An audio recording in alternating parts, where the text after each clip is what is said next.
O ânimo, a esperança, a fé, a simpatia e o amor promovem a saúde e prolongam a vida. Com estas palavras do livro A Ciência do Bom Viver, publicado em 1905, da autora que está sendo explorada hoje, Ellen White, com essas palavras eu dou as boas-vindas a todos e todas em nome do Museu da Justiça e informo que é com o objetivo geral de fomentar, em especial, aproximações entre o direito e as demais humanidades, nós damos aqui continuidade às atividades do programa Humanitas, ciclos de diálogos interdisciplinares do Museu da Justiça, cujas ações têm o propósito específico de promover a cultura humanística, filosófica, científica e artística. Nesta 18ª edição, celebraremos o Mês da Mulher, realizando em formato virtual, no dia 30 de março, hoje, às 17 horas e poucos minutos, a palestra intitulada Ellen G. White, Mulher, Educadora, Historiadora e Pensadora Pioneira, que será proferida pela pesquisadora e escritora Neila Oliveira, autora de Vaso de Barro, livro publicado em 2018 sobre a autora em questão. Neila nos apresentará o caráter precursor da produção escrita, mais de 100.000 páginas do pensamento, das ideias e concepções renovadoras da singular autora norte-americana Ellen White, nascida em 1827, morta em 1915.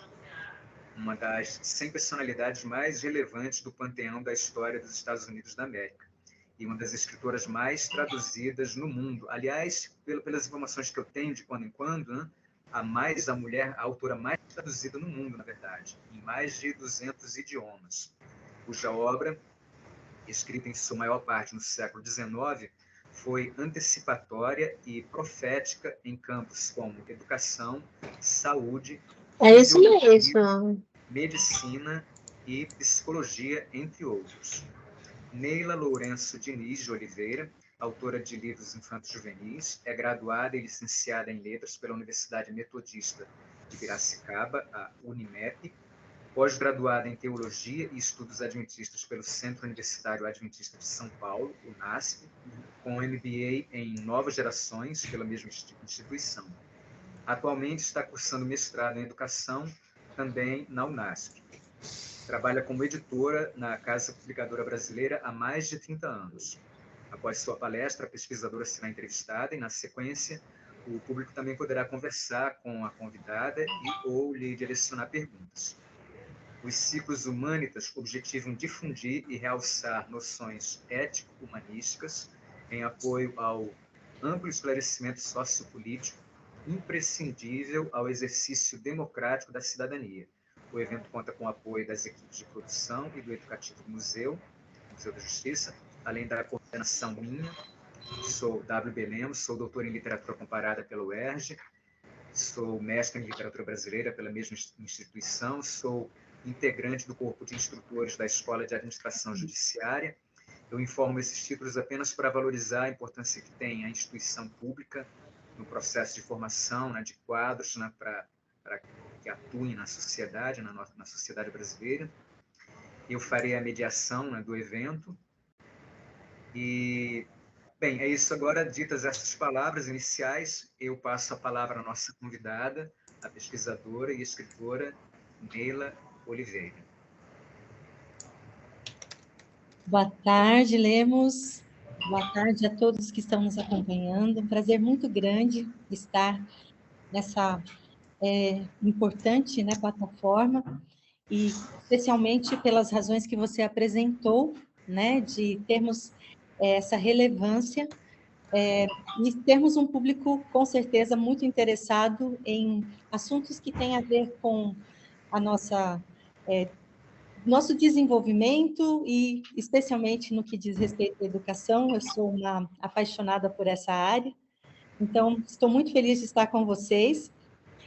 Você já deu, né, já fez a apresentação, e talvez as pessoas perguntem, pensem, né, mas por que o interesse nessa personalidade, né, em Ellen G. White? Bom, eu comecei, assim, a me interessar pelos escritos dela quando eu ainda era uma adolescente. Isso aconteceu por conta do trabalho, né? Eu trabalho numa editora, eu comecei bem jovem lá, e nós tínhamos que ler todos os materiais que chegavam, e me encantou. Eu, logo assim, achei muita relevância ali nos textos, né, de Ellen White. Amanhã, então, você treina na piscina? Uma questão, assim, de mostrar para as novas gerações, especialmente, né, que o público-alvo, assim, é com quem eu mais trabalho, o interesse, despertar o interesse sobre a personalidade, mas especialmente sobre os textos, né, de Ellen White. Então, eu vou ter um compartilhamento de tela agora, gostaria de partilhar alguns slides que facilitam a nossa comunicação aqui, e também para tornar mais interessante, né, a programação aqui que nós estamos. Então, por gentileza, se você puder colocar para mim, isso, muito obrigada. Então, a gente tem aqui Ellen G. White, uma mulher de visão, com a data, né, de nascimento, e também a data de morte de Ellen White. Pela data, vocês veem que ela foi contemporânea de muitas personalidades importantes para a história, né?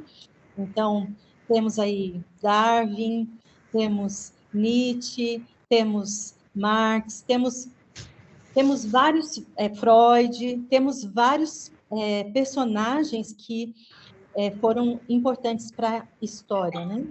Então, pode passar, por gentileza, Sara? Você pode ir passando assim, na sequência, isso. Algumas informações, apenas a título de curiosidade, né? Calcula-se que Ellen White tenha escrito ao longo de sua vida cerca de 100.000 páginas à mão, incluindo cartas, diários, artigos, cerca de 5.000 artigos, folhetos e livros. Seria o equivalente a 25 milhões de palavras. Pode ir passando isso. Até a sua morte, em 1915, havia 24 livros originais de sua autoria publicados, e 2 estavam em trabalho para publicação. E desses livros originais, então, surgiram outros materiais, como compilação de seus escritos. Então, aí eles foram sendo separados por temática mesmo, né? Então, livros sobre educação, sobre saúde, muitos outros temas, muitos teológicos também, históricos, e hoje nós temos aproximadamente 150 livros disponíveis em inglês e cerca de 90 em português. Atualmente, Ellen White, como foi mencionada, né, pelo Lemos, ela é considerada a autora norte-americana com mais obras traduzidas para outras línguas, e uma das mais lembradas pela diversidade de temas. Então, religião, educação, saúde, relações sociais, evangelismo, profecias, administração. Uma das suas obras-primas é Caminho a Cristo, que já foi publicada em cerca de 150 idiomas. E aqui está a razão, né, de talvez até o convite ter sido feito, para a gente falar sobre essa autora.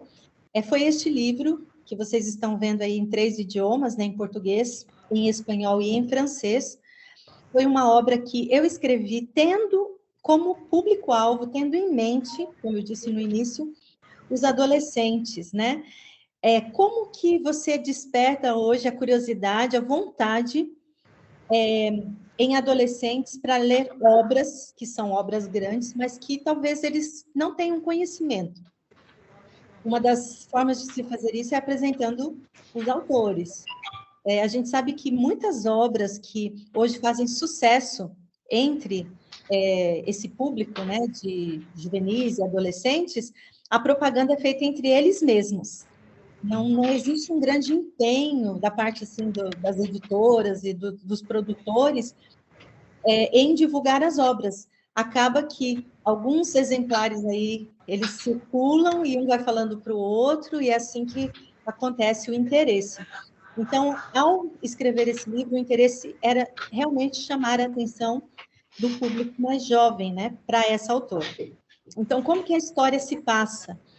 Vocês viram no início, ela faleceu em 1915, então eu criei personagens que vão ter ali as informações a respeito de Ellen White a partir da morte dela. Então, ela teve 3 cerimônias fúnebres, né? Uma em Santa Helena, onde ela vivia na Califórnia, uma em Richmond e outra em Battle Creek, onde ela finalmente foi sepultada. E em Richmond estava acontecendo uma grande reunião de jovens, com mais de 1000 jovens. Isso de fato aconteceu, né? Faz parte da história dela. E ali, então, esses personagens fictícios que eu coloquei, né, ali na história, eles vão começar a procurar informações para conhecer a personagem a partir dali. Então, é um romance histórico, mas que vai apresentando Ellen White para o público. Então, são 18 capítulos em que a história dos dois personagens, Ana Beatriz e Gary, vai se desenrolando a história deles, e, enquanto isso, o leitor vai tendo informações a respeito da autora. E ele, justamente por atender esse público, né, o título Vaso de Barro é meio enigmático, é uma alusão a um texto de Paulo, o apóstolo Paulo, quando ele diz que nós também somos, né, como vasos de barro, onde podemos ter em nosso conteúdo ali coisas valiosas, preciosas. Então, o título foi escolhido para parecer mesmo algo assim, não tão familiar a eles, né, para despertar a curiosidade. Vaso de barro, aparência frágil, conteúdo valioso. Pode passar, por gentileza, Sara? Então, aqui algumas fotos que eu gostaria de partilhar com vocês, que são do acervo, né, de Ellen White.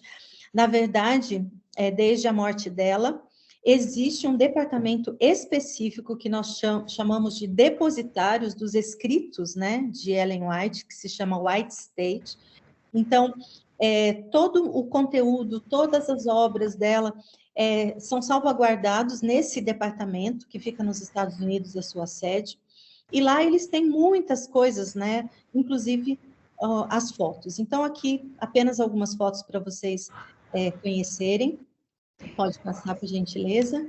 Aí, ela como escritora, né? Você está vendo, ela escrevia à mão. Depois, esse material, ele era datilografado. Ela tinha várias assistentes que a ajudavam nesse serviço. E Ellen, ela tem uma curiosidade a respeito da história dela, porque ela nasceu numa família em que já havia 6 crianças, né, 6 filhos, e ela, com a irmã gêmea, Elizabeth, foram as últimas crianças a nascerem na família de Robert e Eunice Harmon. O nome de Ellen, inclusive, antes de se tornar White, era Ellen Gold Harmon, né? White é o sobrenome que veio do marido. E aos 9 anos de idade ela nasceu, bom, primeiro, né, onde ela nasceu? Ela nasceu em Gorham, Maine, no dia 26 de novembro de 1827, e quando ela era pequena, então, seus pais se mudaram para Portland, onde ela começou a frequentar a escola. Aos 9 anos de idade, ela sofreu um acidente, ela foi atingida por uma pedra jogada por uma colega ali de escola, e todos acharam que ela não sobreviveria a esse acidente, porque ela ficou em coma por 3 semanas e parecia que realmente ela não se recuperaria. Mas ela foi se recuperando lentamente, mas a partir dali, então, ela estava no 3º ano, né, ali, hoje do que a gente chama de ensino fundamental, mas ela não pôde prosseguir em seus estudos. Após os 12 anos, ela não pôde continuar na escola, porque esse acidente afetou a visão de Ellen, afetou a coordenação motora dela, mas ela não ficou sem ser instruída, porque Eunice, a mãe de Ellen, ela era professora de formação, tinha parado, né, não tinha atuado nessa área para cuidar dos filhos, mas ela foi uma pessoa fundamental na vida de Ellen, porque ela decidiu que a filha não ficaria na ignorância. Então, ela se tornou professora de Ellen, por isso que, apesar de não ter frequentado a escola, não ter tido ali uma educação formal, Ellen, ela tinha muito interesse, ela amava estudar, e ela teve, então, esse acompanhamento bem de perto da mãe, e depois, quando ela tinha condições, ela prosseguiu estudando sozinha. Pode passar, por gentileza, Sara? Aqui está uma foto original, como vocês estão vendo, sem retoques, né? De Ellen e Tiago. Tiago White, que se tornou, né, marido ali de Ellen. Ellen, aos 12 anos, até os 12 anos, ela e sua família frequentavam a igreja metodista, e eles tiveram contato com Guilherme Miller, que era um pregador que tinha uma mensagem, e ele estava, pelos estudos que ele tinha feito do livro de Daniel, ele havia feito ali algumas descobertas muito importantes a respeito das profecias ali do livro de Daniel, e isso chamou a atenção, na verdade, do mundo, não foi só ali nos Estados Unidos, porque isso começou a acontecer em várias partes, né, do mundo, um despertamento para essa profecia que estava, segundo os cálculos ali, prestes a se cumprir. E Ellen e sua família ouviram, né, essas pregações de Guilherme Miller, foram influenciados, e eles fizeram parte daquele movimento millerita, ali de 1844. Ela havia conhecido Tiago White, que era um jovem pregador, e eles, então, entenderam que poderiam realizar um bom trabalho assim juntos, unindo forças ali, mas também entenderam que era plano de Deus, né? Que eles se unissem. Então, eles se casaram. Ellen estava com 19 anos e Tiago tinha 26 anos. E eles se casaram em 30 de agosto de 1846. Então, daí que vem esse sobrenome, né? O sobrenome que tornou mais famoso. Pode passar, por gentileza? Para isso. Aqui uma foto também, como vocês estão vendo até ali, né? Com a quebra ali do vidro. Tiago e Ellen. E aqui o primeiro filho. Eles tiveram 4 filhos. Então, Henry, Tiago Edson, William, e um bebezinho que faleceu aos 3 meses de idade. Pode passar, por gentileza? Aqui, uma foto com Tiago Edson, que era o segundo filho, e William, que era o terceiro filho. Nós não temos a foto aqui do filho mais velho, Henry. Ele faleceu aos 16 anos, infelizmente. Teve uma pneumonia muito forte, então ele faleceu, e o bebezinho que não teve o registro, que faleceu aos 3 meses, né? Pode passar, por gentileza? Aos 17 anos, Ellen teve a sua primeira visão, né? Que nós reconhecemos como sendo um marco ali na história desse movimento millerita, que passou depois, que se tornou conhecido como o movimento adventista. E Ellen, ela sempre teve uma ligação espiritual assim muito forte com Deus, e nós acreditamos que ela foi chamada para um ministério realmente especial.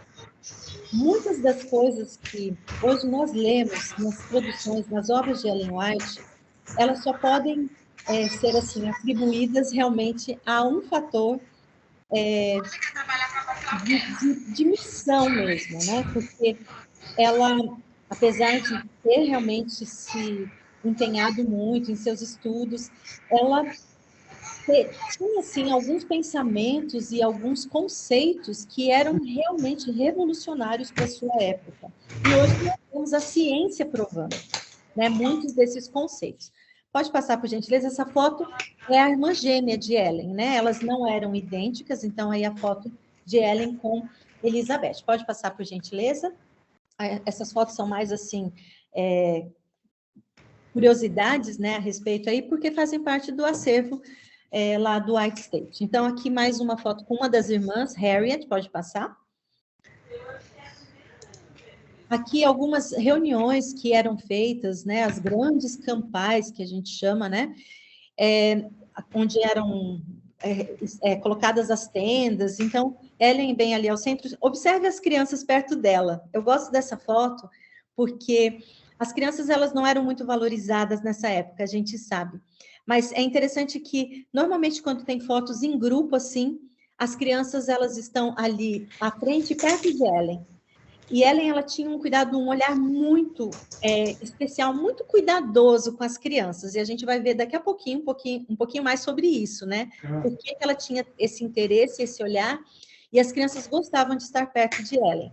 Isso é uma coisa interessante, porque você sabe que criança não disfarça. Quando ela não gosta de alguém, ela não fica perto. E Ellen, ela tinha esse jeito com as crianças gostavam muito de estar perto dela. Às vezes chamavam até de vovó White, né? Mas gostavam de estar perto. Pode passar, Sara, por gentileza?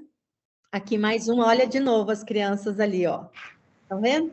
Né? Certo. E aí você vai dizer assim, olha que estranho, olha as pessoas como elas estão tirando foto. Não entendam mal, e às vezes a gente vê as pessoas sérias, e às vezes as pessoas pensam que Ellen era uma pessoa muito séria, muito carrancuda.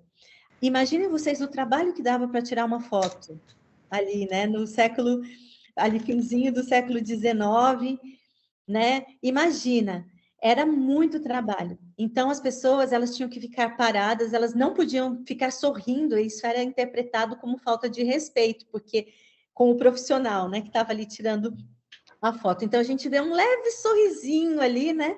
Mas isso não quer dizer que a pessoa, ela não fosse simpática ou não tivesse, né, bom humor, muito diferente disso. Era realmente o momento e porque era muito complicado tirar foto. Hoje a gente faz os selfies, né? Tudo bem à vontade, mas naquele tempo era assim. Pode passar, Sara?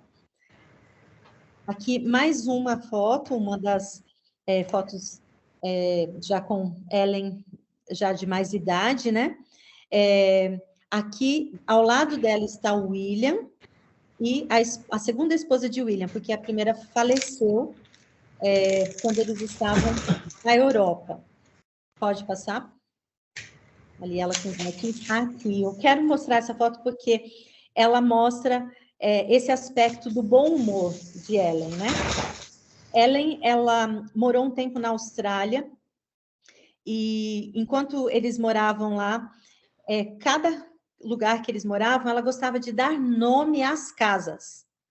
Então, por exemplo, a casa da Austrália, ela sempre que escrevia suas cartas, ela colocava o nome da casa do lugar ali, que era Sunside, né? Tipo assim, um lado ensolarado. E ela achava que eles precisavam ter um cão de guarda. E quando conseguiram finalmente esse cão ali, né, que era para guardar, o cachorro que era para guardar ali, né, a propriedade, a residência, ela teve a ideia de colocar o nome nesse cachorro de Tiglat-Pileser, que fazia menção ao rei assírio, que era inimigo de Israel, então um nome bíblico ali de um rei que era muito bravo, muito poderoso, e a ideia é que o cachorro, né, ele defendesse ali, né, a propriedade. Mas o cachorro, ele era muito amigável, muito bonzinho, todo mundo que chegava, ele abanava o rabo, aí não teve jeito, eles tiveram que colocar o apelido no cachorro de Tig, né, então não ficou Tiglat-Pileser, mas ficou ali o apelido. Isso é só uma faceta, assim, para a gente conhecer um aspecto do lado bem-humorado, né, de Ellen. Pode passar? Aqui uma das últimas fotos que nós temos registro, aqui Ellen com o seu filho William, e a esposa de William. Observe a elegância de Ellen aqui, né? Se essa foto fosse colorida, a gente ia perceber que os trajes dela ali estão combinando, e para uma senhorinha, né, da idade dela, ela faleceu aos 87 anos, ela estava muito elegantemente vestida, a gente poderia dizer assim. Daqui a pouquinho vocês vão entender o porquê da escolha dessas fotos, tá bom? Pode passar. Aqui a foto, né, que retrata Ellen já mesmo com ali mais ao final da sua vida. Pode passar. Aqui a casa em que ela morou nos últimos 15 anos de sua vida, que fica lá na Califórnia, em Santa Helena. Ela deu o nome a essa casa de Elmshaven por causa das árvores, né, que havia ali, os olmos, né, os olmeiros. Então, era um refúgio dos olmeiros ou dos olmos, que eram as árvores comuns naquela região. Até onde eu estava apresentando, né, essa foi a última residência, então, né, de Ellen.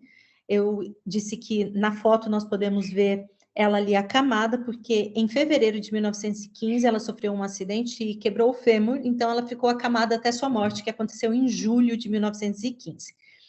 Pode passar, Sara, por gentileza? Aqui a foto de onde aconteceu a última cerimônia, né, que foi em Battle Creek, no tabernáculo do Daime. Aqui a gente tem uma ideia, né, de como foi um pouco assim da cerimônia. Pode passar, por gentileza?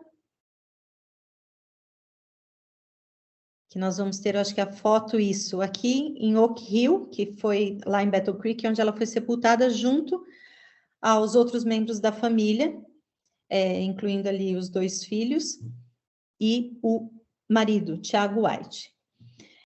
Pode passar, por gentileza? Eu gostaria de destacar para vocês algumas frases, alguns conceitos bem marcantes, que mostram um pouquinho de como ela desenvolveu o pensamento dela e como que ela via determinadas questões, como que ela, a cosmovisão dela a respeito de algumas questões. Então, aqui a primeira, sobre a confiança em Deus. Há na vida de todas as pessoas emergências nas quais não se pode nem seguir à vista, nem confiar na memória ou experiência. Tudo o que podemos fazer é simplesmente confiar e esperar.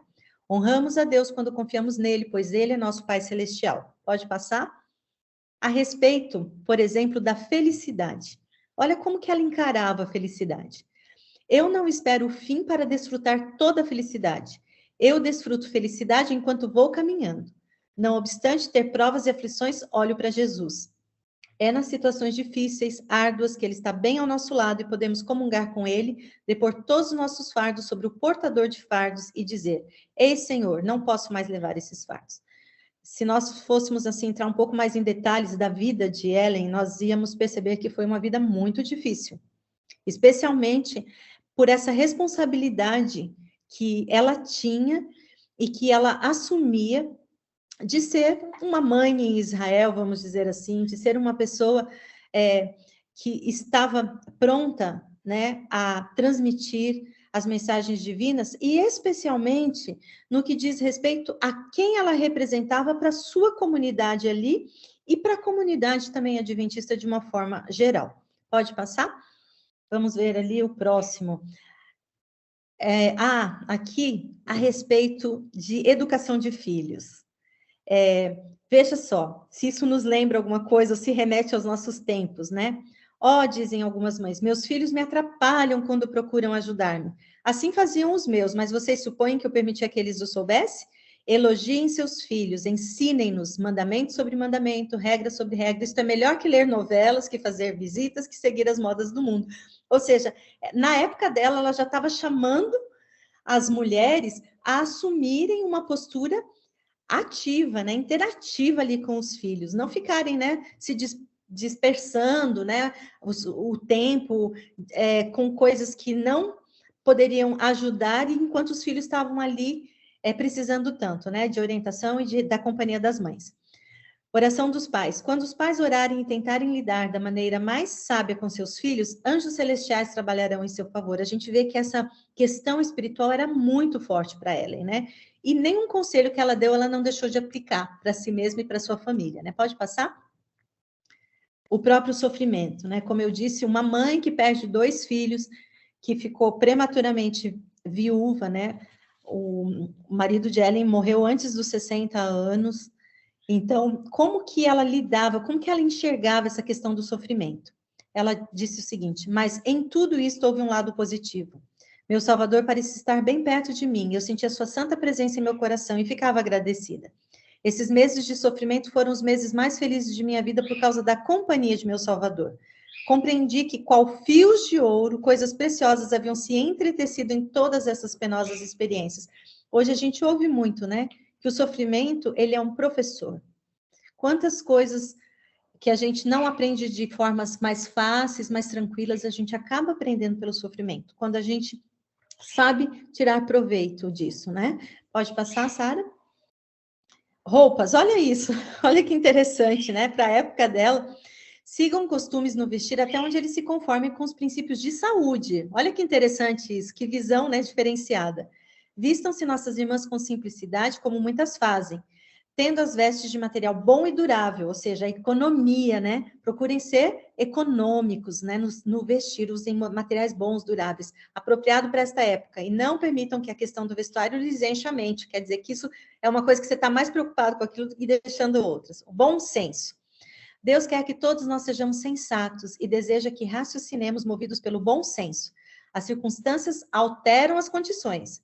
As circunstâncias modificam a relação das coisas. Olha que profundo isso, né? Pode passar? Oração. Hoje a gente vê um mundo muito espiritualizado, né? Muitas pessoas valorizam a meditação, a oração mesmo, né? As rezas. Veja o que ela disse aqui a respeito, né? Da oração. Quando o povo de Deus orar fervorosa e sinceramente, individual e coletivamente, Deus responderá. Não sei quantos acompanharam esse grande movimento que aconteceu em Augsburg, aquela universidade lá em Ohio. A gente tem visto alguns movimentos, algumas situações assim que a gente vê as pessoas em busca disso, né? E aqui ela fala da oração coletiva também. Grandes coisas acontecerão entre o povo de Deus e o mundo sentirá o impacto quando o Espírito Santo vier para habitar e fortalecer seu povo. Pode passar? Futuro, né? Às vezes nós ficamos tão ansiosos, né, quanto ao futuro. Quando verdadeiramente acreditamos que Deus nos ama e nos quer fazer bem, cessamos de afligir-nos a respeito do futuro. Pode passar?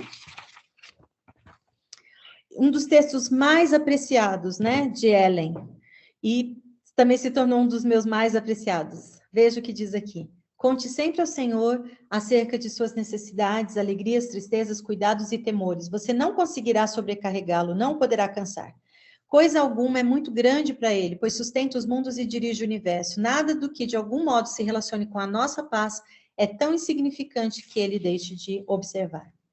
Pode passar? Algumas frases de ouro que eu gostaria de destacar. Veja isso daqui. Ela dizia: eu posso fazer praticamente tudo quando tenho de fazê-lo. Uma frase bem motivacional, né? Os que em todas as coisas põem a Deus como primeiro e último e o melhor são as pessoas mais felizes do mundo. Observe isso, né? Pode passar? Sejam calmos como uma tarde de verão, porém imutáveis como as montanhas eternas. Linda essa frase, né? Bem reflexiva. Mas a oração é a respiração da alma.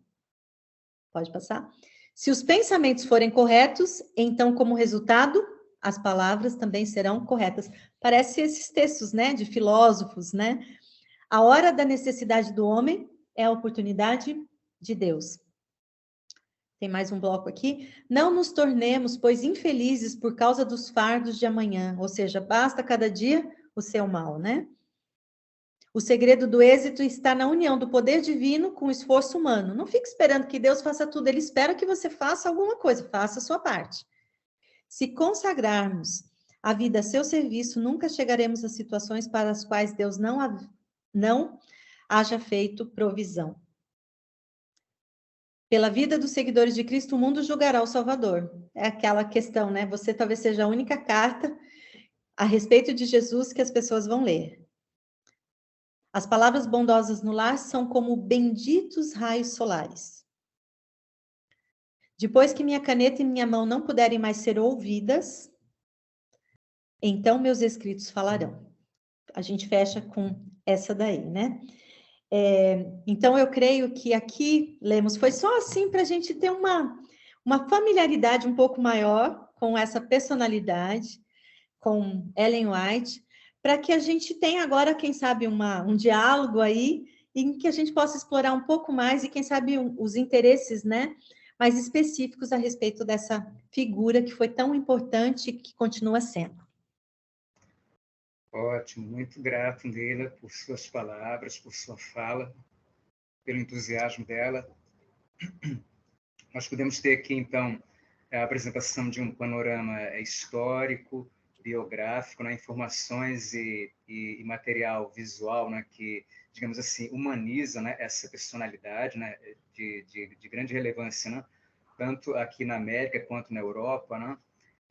Podemos também ter aqui uma breve apresentação da visão de mundo, né, da cosmovisão dessa autora, dessa intelectual, pensadora, muito marcada, né, pelo aspecto, né, pela dimensão espiritual, né, em sua produção, em sua reflexão.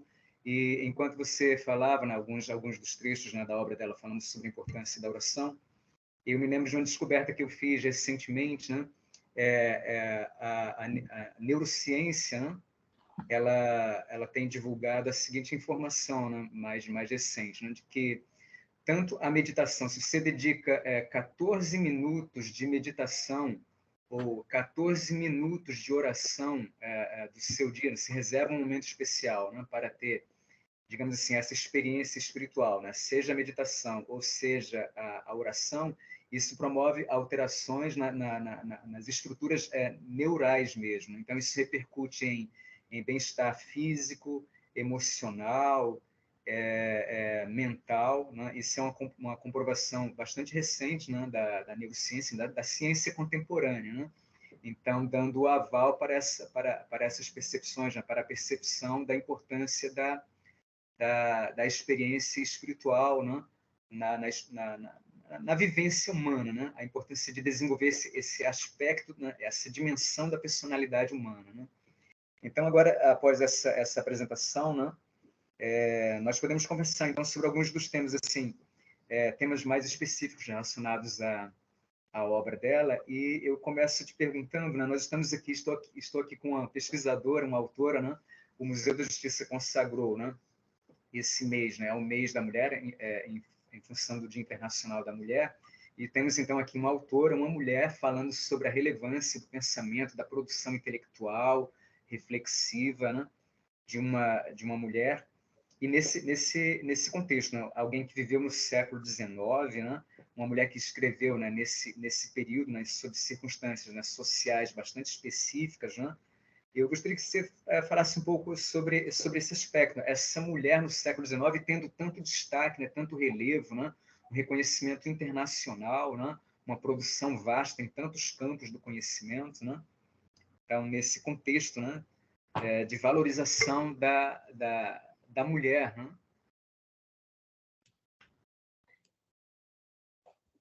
Sim, Ellen White, ela passou por muitas mudanças históricas, né, vamos dizer assim, o contexto social em que ela viveu, e é interessante que, ainda que ela tenha tido uma relevância, né, muito maior no âmbito aí da Igreja Adventista do Sétimo Dia, ela tinha assim posicionamentos muito claros a respeito de questões que eram bem importantes, bem latentes na época, e o próprio fato, né, dela ter assim essa paixão pela Bíblia, pela palavra de Deus, isso serviu de referência para que os conselhos que ela dava, às vezes ela fazia isso de uma forma mais geral, mas às vezes ela escrevia cartas, né, a pessoas que estavam passando por determinadas situações específicas, e ela era uma pessoa muito respeitada. Aqueles, né, pelo menos que entendiam e que estavam interessados, né, num bom conselho, naquilo que ajudaria naquele momento, ela sempre tinha essa visão das coisas, e ela era, assim, respeitada por conta disso, e o próprio fato, né, da experiência dela como mãe, como uma pregadora, vamos dizer assim, né, uma pessoa que ela viajava, às vezes acompanhada, às vezes não, mas ela estava assim disposta a ir onde ela era chamada, onde ela era necessária, e ela deu muitos parâmetros, né, que ajudaram, especialmente a Igreja Adventista, a manter ali essa fidelidade à palavra de Deus, porque é muito interessante que ela nunca colocou os escritos dela acima, né, da palavra de Deus. Então, esse é um aspecto bem interessante que a gente vê aí a humildade dela. Porque, às vezes, né, pessoas que se tornam famosas ou que têm aí seus estudos que, às vezes, ultrapassam, né, até a própria dimensão, assim, que a gente tem das coisas, porque realmente trazem conceitos novos, coisas. Normalmente, a tendência é a pessoa puxar isso para si, né? Ela é autora daquilo, é um novo pensamento, e ela ser conhecida por aquilo. E Ellen White, ela sempre manteve essa humildade e essa submissão, assim, a gente vê entendendo qual era o papel dela, né, como uma mensageira, né, vamos dizer assim. Apesar de, como eu disse, nessas questões que eram éticas, culturais, isso fazia parte do próprio da própria vivência de Ellen, né? Isso era algo internalizado por ela, era algo que ela mesma cria e que ela dava suas contribuições com base também, né, nessa base que ela tinha ali, muito sólida. Enquanto você falava, né, sobre, digamos assim, essa atuação, né, social dela, né, me ocorreu a lembrança, né, de que ela, apenas acrescentando algo que se disse, né, ela foi uma das defensoras, né, da causa abolicionista em sua época. Né? Talvez a gente possa perceber a dimensão da importância dela como pensadora, né, comparando, por exemplo, com um outro pensador cristão importante, né, no século XX, né, que é o Martin Luther King, né, que falou em defesa dos direitos humanos, né, em defesa dos direitos civis, né, das populações, né, desassistidas nos Estados Unidos. Então, talvez essa seja uma comparação que possa aproximar, né, para que a gente possa ter uma ideia da dimensão da importância social, política, né, do pensamento dela, das ideias defendidas em seu tempo. Né? Eu tinha selecionado aqui foi a epígrafe, né, que eu usei para o texto de divulgação, né, que é de um de seus livros, né, A Ciência do Bom Viver. Né? Ela escreveu que o ânimo, recobrando aqui, recapitulando, né, o ânimo, a esperança, a fé, a simpatia e o amor promovem a saúde e prolongam a vida. Foi esse trechinho que eu destaquei. Né? E as conclusões mais recentes de pesquisas no âmbito da medicina, da fisiologia, da psicologia, não falei agora da neurociência também, né? Confirmam que esse posicionamento, né, esse foi um posicionamento pioneiro da autora, que agora, só mais recentemente, nas últimas décadas, né, é que é percebido, entendido, compreendido, né, a importância dos afetos. Né? Você poderia nos falar um pouco sobre o que ela afirma de mais significativo no que diz respeito a essas relações entre a dimensão emocional, a mental e a espiritual, né? Conforme a gente tem, só mais recentemente é que isso tem vindo, né, à tona, né, com as pesquisas mais atualizadas, né? Sim, a gente hoje, né, tem já muitos estudos ligando, né, as doenças físicas com a questão mesmo emocional e mental, né? E Ellen White, ela já falava, né? Já no tempo dela, já tinha feito essa relação. Como nós precisamos cuidar realmente das nossas emoções e como o nosso estado mental, ele pode, de fato, trazer, né? Atrair doenças que acabam se tornando doenças fisiológicas, físicas, né? Eu acho muito interessante, e até algumas obras dela, principalmente quando foram feitas essas compilações, então separando aí por temas, então uma obra muito interessante dela, chamada Mente, Caráter e Personalidade, ela faz muito essa relação, é impressionante, assim, hoje até fica aí, né, como uma dica de leitura, é impressionante, porque alguns estudos, eles estão tipo, apresentando alguns desses conceitos agora. E já no tempo dela, ela fazia essa relação e mostrava, né, essa ligação. Mas o que também nos chama a atenção é a forma como ela coloca a responsabilidade sobre a pessoa, sabe, na administração das emoções. Até nós temos uma obra também menor chamada Como Lidar com as Emoções, que também são textos, excertos, assim, né, das obras dela, dando hoje dicas que hoje os psicólogos, os psiquiatras, eles dão de como a gente administrar as emoções e, assim, como uma questão até mesmo de saúde preventiva, né? Então, é bem interessante ela mostrar essa ligação, essa inter-relação, né, entre as doenças de origem emocional que acabam afetando o físico. Isso, são conclusões bastante recentes, né? E nas últimas décadas, né, há um livro, né, que ficou na lista dos mais vendidos, né?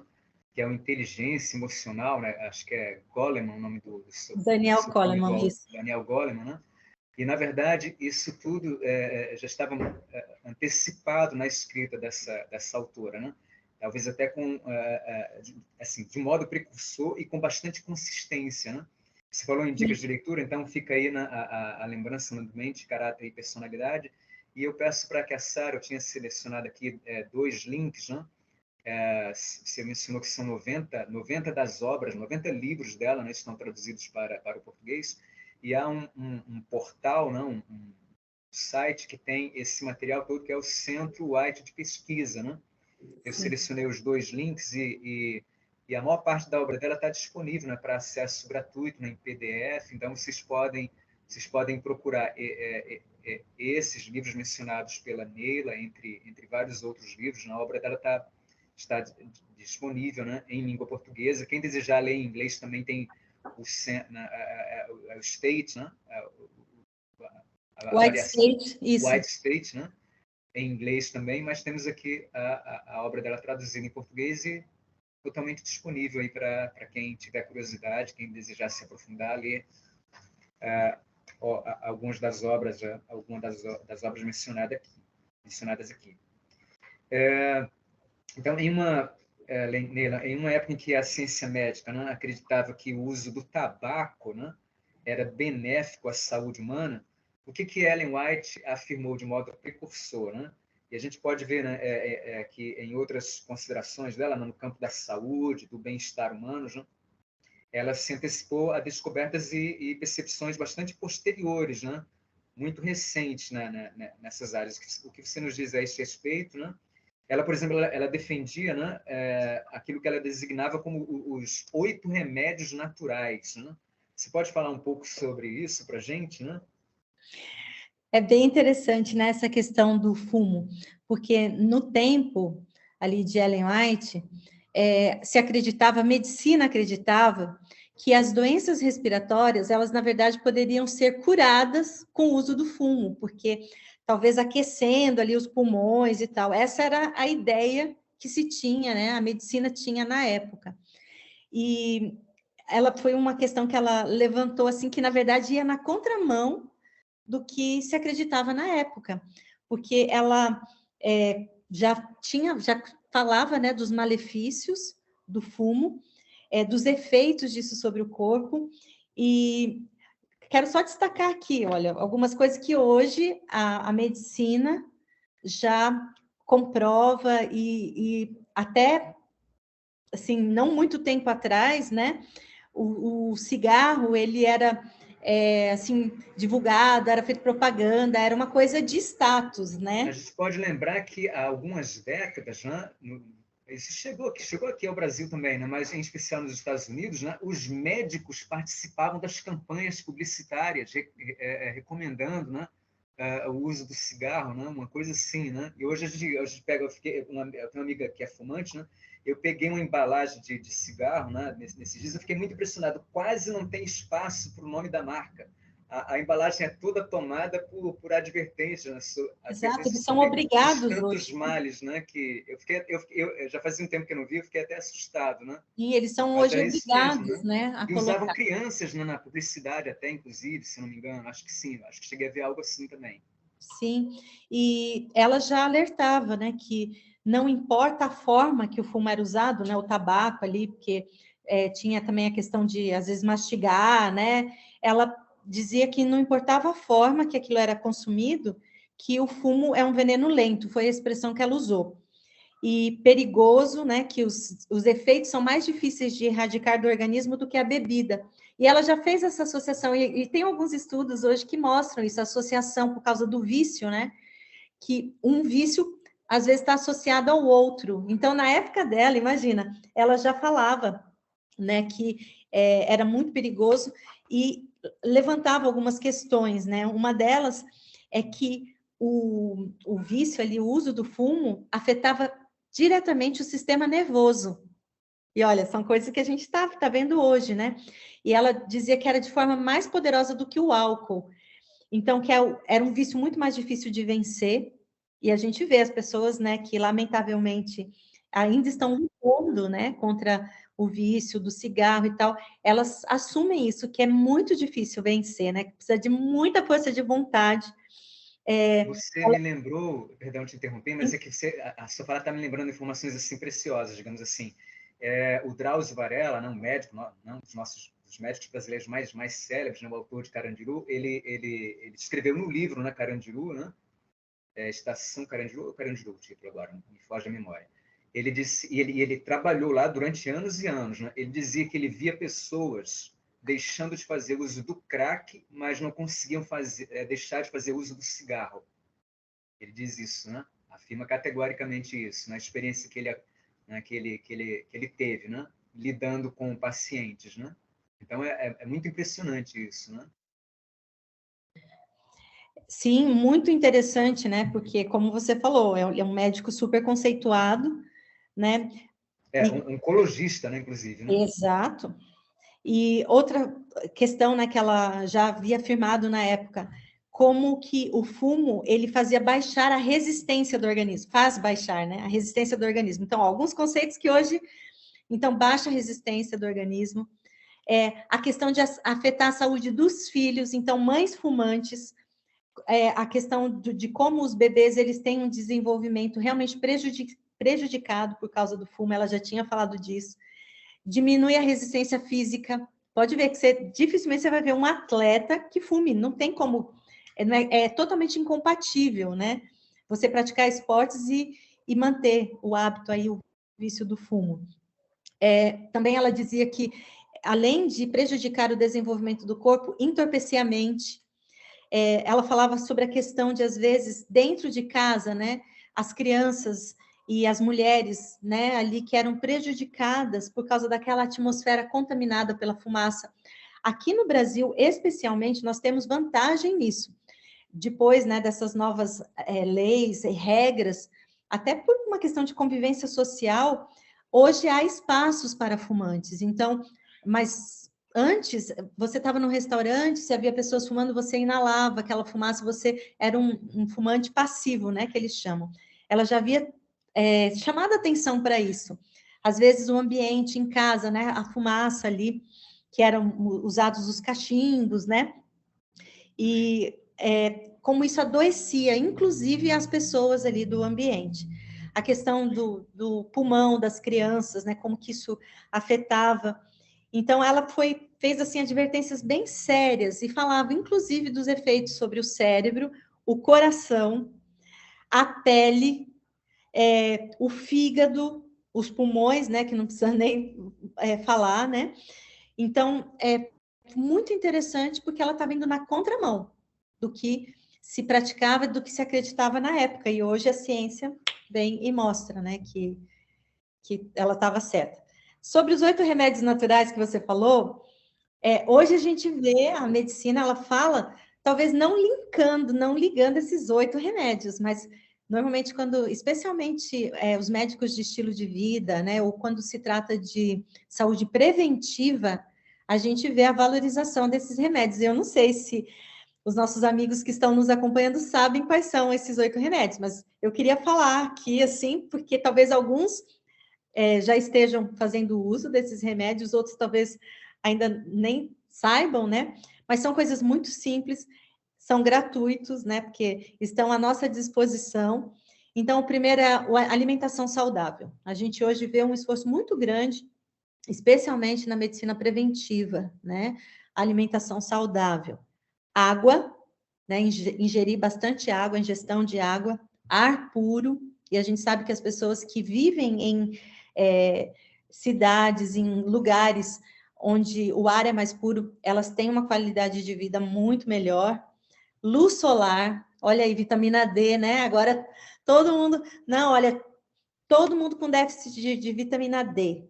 E de onde que é a fonte primária da vitamina D, né? A luz solar e o sol. Repouso, dormir as horas suficientes, né? Pelo menos aí, né? 8 horas de sono que nós deveríamos ter, assim, né? De um sono tranquilo. Chama atenção, porque é um público que eu gosto muito de trabalhar. Os adolescentes precisam dormir mais. Por que hoje a gente está vendo tantos adolescentes adoecerem? Ansiedade, depressão. A ansiedade, ela está totalmente ligada à falta de dormir o tempo suficiente. Aí nós vemos hoje uma geração que está ali, é celular, né? É internet, é rede social e papapá. Deixam de dormir o tempo que é necessário para que o organismo se recupere, para que se refaça. E já era um conselho, né? Já era um dos remédios naturais que ela apontou. E, Neila, eu me lembrei, você falou do sono, né? Eu me lembrei que as pesquisas mais recentes, né, nesse campo, né, revelam que a importância do horário em que se dorme. Então, o nosso cérebro, o nosso organismo, o nosso sistema hormonal, ele não produz determinadas substâncias se não estivermos dormindo em determinado horário. Então, especifica-se até o horário ali, em torno das 2 horas da madrugada. Se você não estiver dormindo ali, né, naquele horário, né, 1 hora, às 2 horas da madrugada, você não produz, seu organismo não produz os hormônios que são certos necessários. hormônios imprescindíveis ao funcionamento da sua saúde. Isso vai afetar o seu humor, etc. Isso são conclusões bastante recentes, né? Da medicina, da fisiologia, né? Da neurociência, etc. Né? Tanto é que no tratamento, né, para ansiedade e depressão, a primeira coisa que o médico vai recomendar e vai procurar estabilizar é a questão do sono nos pacientes, né? E aquela, você falou do horário, muito interessante. Eu tinha lido um artigo que falava que as horas anteriores às 10, olha isso aí, é como se elas equivalessem a 2 horas depois das 10. Então, se a gente se programasse para dormir, né, certinho ali, 8h30, 9 horas, essas horas antes das 10, elas equivalem a, tipo, 2 horas de sono depois das 10. É bem... Sim, eu também né? Já li a respeito disso, sim. É bem interessante, né, isso, porque se a gente dorme mais cedo, a gente acorda com mais disposição e o organismo, ele está refeito, né, justamente por causa dessa reposição aí que acontece, né, no próprio ciclo do organismo. Mas falei até o remédio 6, né? O 7º remédio é a temperança. E a temperança, ela envolve tudo, não é só na alimentação, mas é que, assim, é o domínio próprio mesmo em todos os aspectos da nossa vida, inclusive no trabalho, no estudo, né? Então, a temperança e o último, né, é a confiança em Deus, que é essa questão realmente mais espiritual, de a gente ver o ser humano como um ser integral, né? É um todo indivisível. Então, quando a gente pensa nesses aspectos, a questão espiritual, ela é muito importante. Ela entra também aí como um dos remédios naturais. Você falou sobre esse último aspecto, me lembrei que nós já contemplamos aqui, num outro Humanitas, a gente falou sobre o pensamento do psicólogo, né? Viktor Frankl, né? Sobrevivente a 3 campos de concentração, e na reflexão, né, desse pensador, né, desse extraordinário pensador, né? Ele tem uma obra, inclusive, que se chama, né, A Presença Ignorada de Deus, né? Então, ele é o criador da logoterapia, né? Fala sobre a importância do humor, né? Sobre o modo de lidar com o sofrimento, né? E sobre, digamos assim, nessa corrente, né, psicológica, né, que ele fundou, né? Terapêutica, né? Ele realça em especial a importância dessa relação com o divino, né? Com Deus, né? Em especial nesse livro dele, né? A Presença Ignorada de Deus, Viktor Frankl, né? O criador da logoterapia, né? E então um pensador, né? Um psicólogo, né? Do século XX, né? Dos mais relevantes, né? No âmbito assim, um dos criadores uma das 3 correntes, né? Psicológicas ali austríacas, né? Tem o Adler, né? Tem o Freud, né? E o Viktor Frankl, né? Me lembrei agora também. E Ellen White, ela foi pioneira também, assim, em até mesmo incentivar e participou, né, dessa preocupação de ter, de serem construídos ali, na época se chamavam sanatórios, né, mas hoje são tipo os centros de vida saudável. Então, às vezes as pessoas iam para esses lugares e elas eram tratadas com esses remédios aí naturais, sabe? E hoje alguns centros de vida saudável, alguns spas, eles usam também, né? Vários desses remédios aí naturais. ela, no caso, ela incentivou realmente que fossem criados, que fossem construídos esses locais, né, esses lugares. Em Battle Creek, inclusive até hoje, tem um sanatório, né, que é bem famoso, e que na época foi referência de muitos tratamentos, hidroterapia, muitos tratamentos hoje naturais que a gente vê, reconhece, que a medicina, né, reconhece, naquele tempo já eram praticados, especialmente nesses lugares, né, onde não apenas para tratamento, mas também como prevenção da saúde, né? Sim, verdade. Você me lembrou agora uma matéria que foi, não sei, foi divulgada aqui no Brasil mesmo, uma matéria, não sei se em um jornal, no Jornal Nacional, se no Fantástico, uma coisa assim, uma matéria falando sobre as comunidades no mundo que vivem mais, né? Tem mais longevidade, né? Então, destacaram 3 comunidades, uma delas em Okinawa, se não me engano, no Japão, e aí referiram uma comunidade, né? Uma comunidade adventista, né? Cristã adventista, né? Nos Estados Unidos, né? Que tem Loma Linda. Loma Linda, né? Ali. No continente, na América, é a comunidade que tem mais longevidade, né? Aqui nas Américas, né? Então, pessoas, né, vivendo seus 80, 90 anos, né? Um número considerável de pessoas chegando a essa faixa etária, né? Em função do uso da preocupação com o uso desses recursos, né? O exercício físico também, né? A higiene, então esses 8 remédios, né, essenciais, né? Exato, e essa comunidade ali, né, que fica no entorno ali do Hospital de Loma Linda, eles constataram exatamente isso que você acabou de falar, que eles fazem uso desses 8 remédios naturais. Então, é uma cultura já ali da região, né? E o próprio hospital que está ali, que é um hospital referência também, né? Que é um hospital que ele surgiu nesse propósito, com essa base. Inclusive, foi um dos hospitais fundados aí pela Igreja Adventista, e justamente para colocar em prática, tornar acessível esse tipo de medicina, né? Que é hoje reconhecida como sendo a que tem mais efeito positivo sobre o ser humano. Aqui no Rio de Janeiro é um desses hospitais, né, o Silvestre, né, que também Silvestre, é exato, referência, também é né, referência. fazendo uso desses recursos, né, em tratamentos assim, né. O que eu te perguntaria agora é sobre Ellen White, pedagoga. Nessa esfera, né, ela também é autora, né, de várias obras, né, em especial de um livro que se chama, né, Educação. O que você nos diz sobre Ellen White, pedagoga? Olha, o livro está até aqui, ó. Estou mostrando já numa Sim, edição bem recente. Eu tenho né? essa edição também. É um livro fantástico. Sabe que o sonho de Ellen White, quando ela era criança, antes de ser interrompido, né, pelo trágico acidente, era se tornar professora. E eu costumo, assim, pensar, né, que ela não teve esse sonho frustrado, porque hoje, pelos escritos dela, não só, né, na área da educação, mas da saúde, muitos outros, né, que a gente contemplou aqui, que a gente tem falado, a gente percebe que ela foi realmente um referencial, assim, né?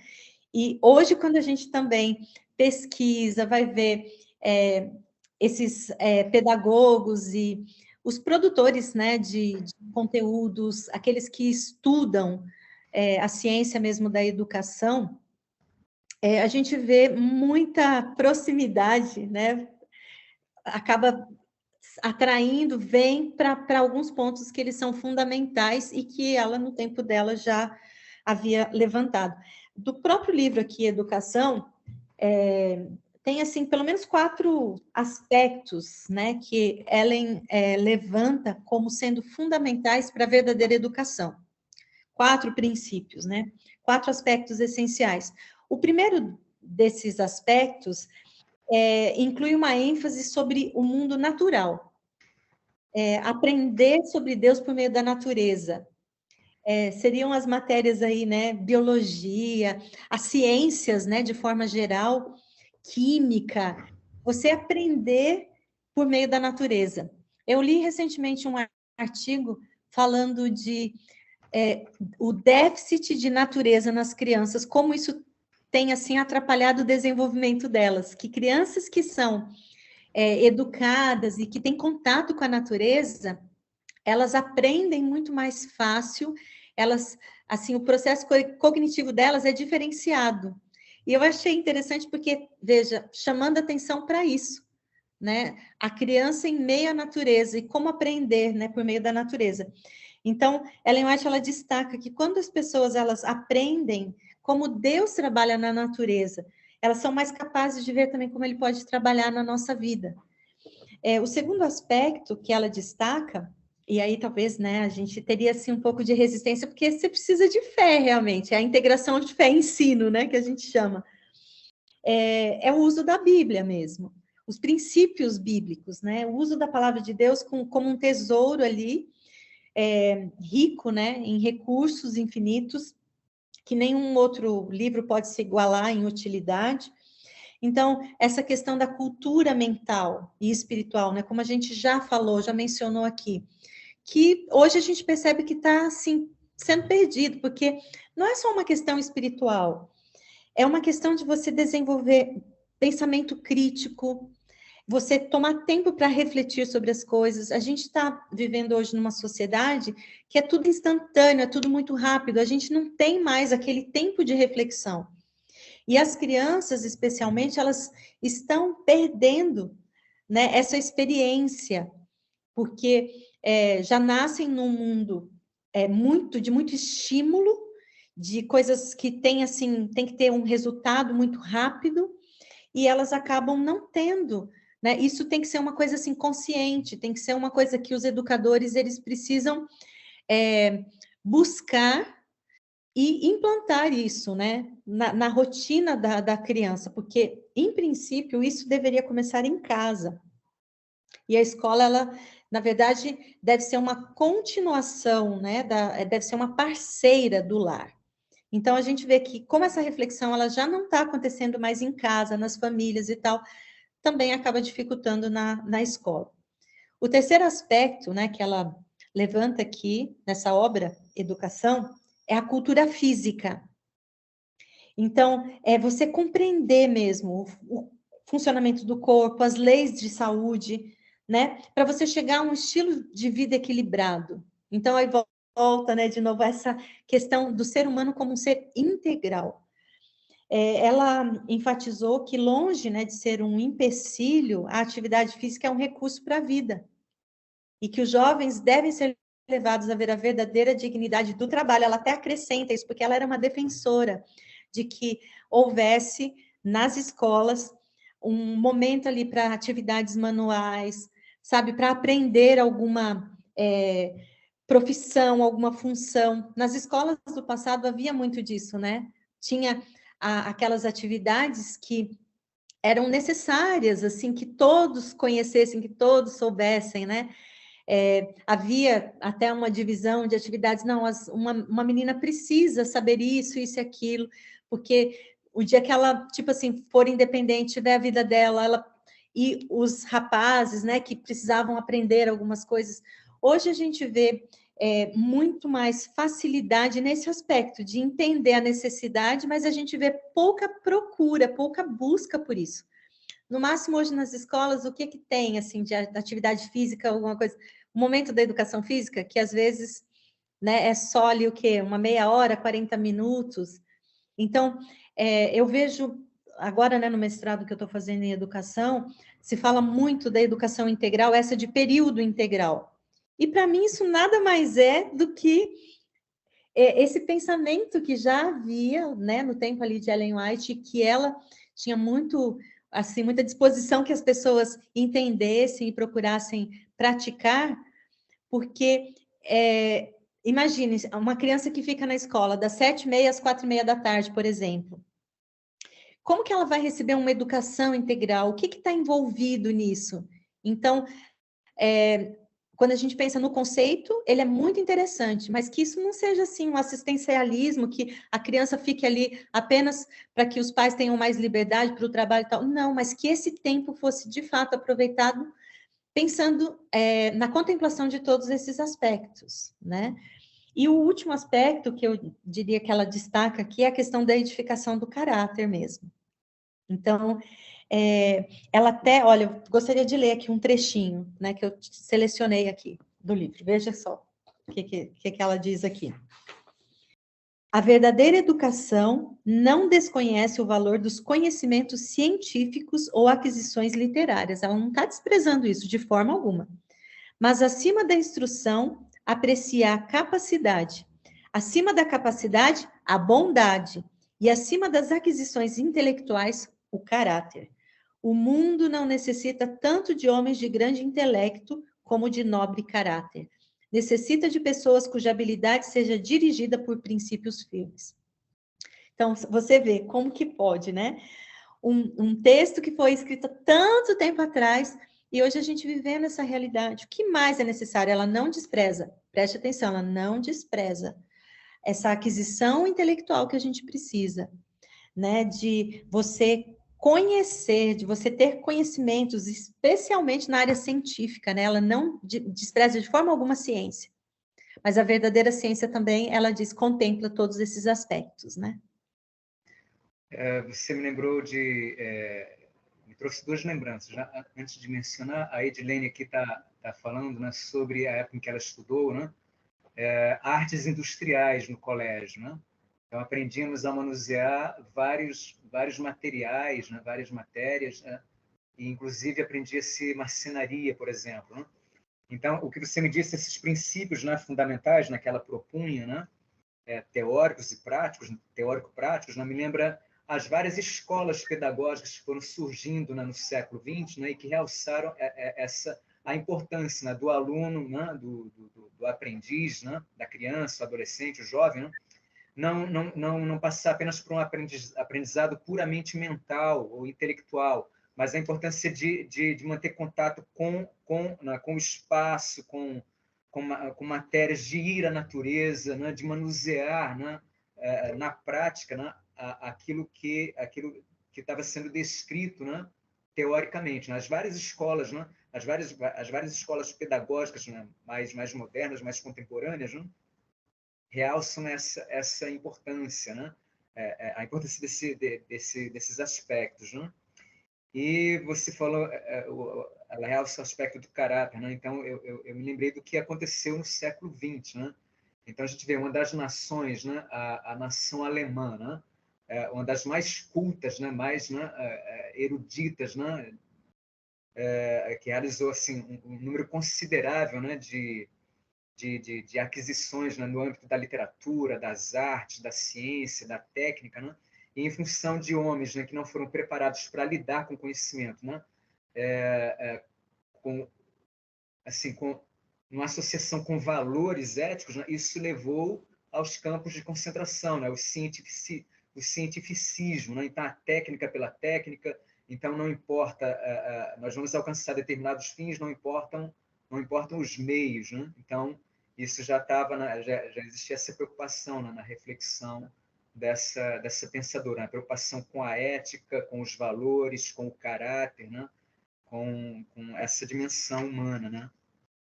Até ela dizia assim, uma frase, né, bem interessante, que ela dizia que assim a gente precisa no tempo dela, né, e hoje também a gente precisa de escolas que eduquem as crianças, os jovens, a serem mestres do trabalho e não escravos dele. Então, o mestre aqui é no sentido, assim, de dominar realmente, sabe? A técnica, de você fazer aquilo com excelência, é nesse sentido, né? E não você se tornar escravo do trabalho, né? Que aquilo se torna até um fardo. Então, é bem interessante, porque justamente por causa dessa visão que ela tinha, né, de educação, ela incentivou que fossem criados, fundados colégios que ficassem mais realmente assim no campo, E hoje nós temos, né, os internatos, pode ver, eles normalmente ficam mais afastados. É que a cidade vai chegando, né? Normalmente era uma fazenda que foi colocada, foi escolhida ali para poder atender, né, os jovens, né, em sua educação e tal, mas privilegiando isso, levando em conta isso. Nós temos alguns colégios, assim, em regime de internato, que tem um no Paraná, que eles, os alunos, eles ajudam, assim, né, pagam seus estudos com algumas atividades, e assim, a gente vê que em vez de prejudicar, na verdade, isso tem sido muito bom, muito positivo, sabe, para esses alunos. Então, essa integração, né, é muito interessante. Eu, às vezes, fico pensando, quantos seriam corajosos de colocar esses princípios em prática hoje só para um teste, sabe? Só para ver quais serão os efeitos disso, porque a gente está vendo cada vez mais a educação se afastar, né, disso. Então, às vezes eu fico pensando, quem seria, né? Às vezes aquele visionário que fala assim, não, vamos, nem que seja assim a título de experiência, vamos ver o que dá, colocar esses princípios em prática. Eu acho que a gente já tem umas boas surpresas aí. Sim, isso é verdade. O que a gente tem observado, na verdade, é a educação indo em direção a um tecnicismo, a uma desumanização, né? A abolição da reflexão, né? E o que a gente vê nesses princípios aí, na defesa desses princípios, é a aliança, né? A aliança de um conjunto, né? Sólido, né? De princípios interligados, né? Isso me lembra, né? Uma herança, né? Que é uma herança judaica, né?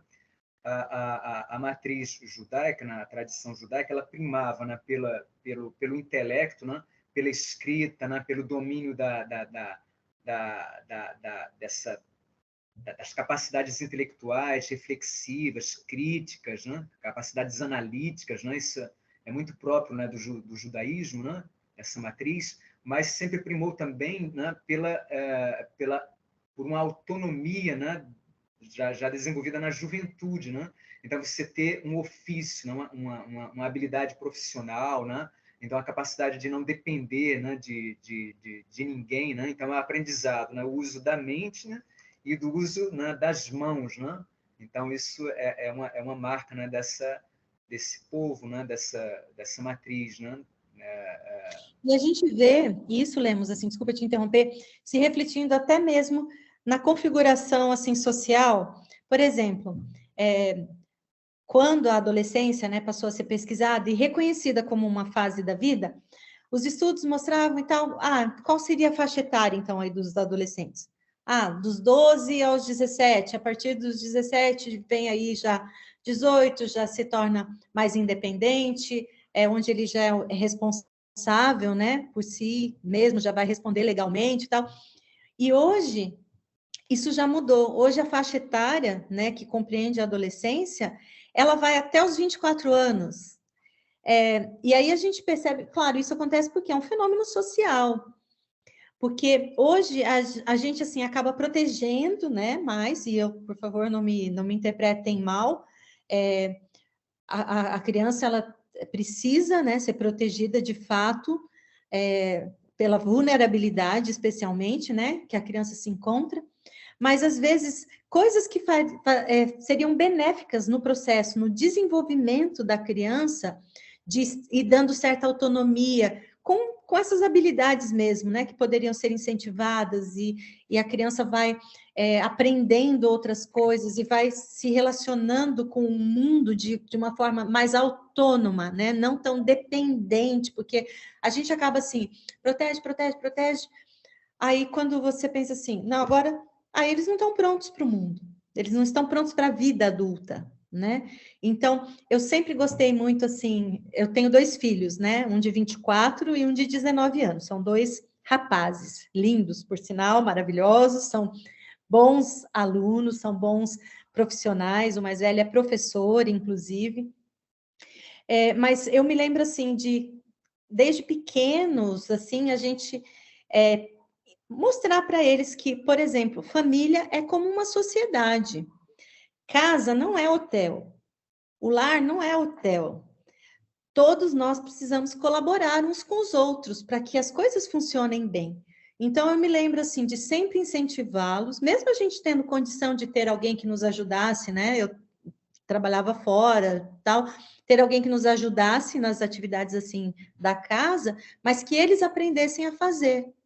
E hoje eu fico muito feliz, assim, de ver que, por exemplo, o meu filho de 24 anos, ele, desde que se formou, né, na faculdade, ele já começou a dar aula, foi morar sozinho, e, tipo assim, eu não tive aquelas preocupações. Claro, você tem as preocupações normais de mãe, né, que não tem como tirar. Mas eu digo assim, dele ter uma certa independência, autonomia, de saber preparar a comida dele, de manter a casa em ordem, de, sabe, lavar o banheiro, de saber fazer as coisas. Meu marido, né, que ensinava, não, vem cá, vou te ensinar a trocar uma lâmpada. Não, isso aqui é só apertar, só parafusar, só resolver. Então, assim, a gente precisava, né, manter, assim, eu acho que alguns diferenciais aí na educação para que as crianças pudessem realmente se desenvolver de uma forma mais integral. E isso é para o bem delas, isso não é para prejuízo delas, é para o bem delas. Que elas possam ir conquistando essa autonomia para, no tempo certo, elas estarem preparadas para isso. E a escola é parceira, né? Tem que ser parceira da família. A educação no mais amplo sentido, né? Integral e contemplando todas as dimensões. Né? Eu vou dar uma olhada aqui no chat, Neila. Vocês podem ficar à vontade, se vocês quiserem abrir a câmera, o microfone, fazer alguma pergunta, algum comentário. Eu vou dar uma olhada aqui e tem uma pergunta aqui para você, deixa-me ver. Aqui tem a Verônica dizendo também que também teve aulas de técnicas industriais no colégio de aplicação, assim como a Edilene, né? A Verônica disse que o professor dela era o professor de técnicas industriais, era alemão até. Né? Aqui a Verônica diz que a Neila Oliveira é extremamente didática em sua apresentação, parabéns. E aqui eu tenho uma pergunta, antes de prosseguir com a entrevista aqui, as que a gente tinha, né? Aquelas em que a gente tinha pensado. O Jorge Luiz Barbosa, ele escreveu aqui assim, Neila. Ótima noite. Interessante o ponto de vista da autora, mas como a escola conseguirá reverter os seguintes dados? Né? Para 75% dos entrevistados, ser uma voz relevante e inspirar pessoas é o que motiva a dar os primeiros passos na rotina de postagens nas redes sociais, seguido pelo interesse financeiro. 64% dos jovens afirmam ter interesse em remuneração pela opinião. Então, estão aqui dados recentes, né, relacionados, né, às mídias sociais, redes sociais e os anseios dessa geração, né, que a gente está vendo se desenvolver sob essas circunstâncias, né, tecnológicas, midiáticas. Né? Então, ele gostaria de ouvir você acerca disso. Então, isso daí realmente é uma informação super preocupante. Obrigada, Jorge, por levantar, né, essa questão. Isso tem a ver com os modelos. As crianças, os adolescentes, eles seguem modelos. Eles, enquanto eles se desenvolvem, eles vão refletir, eles vão ser um reflexo daquilo que eles estão recebendo e que eles estão formando como modelos para a vida deles, parâmetros para a vida deles. E somos nós pais, somos nós professores, somos nós sociedade que estamos dando esses modelos para eles, esses referenciais, a ponto de chegar nisso.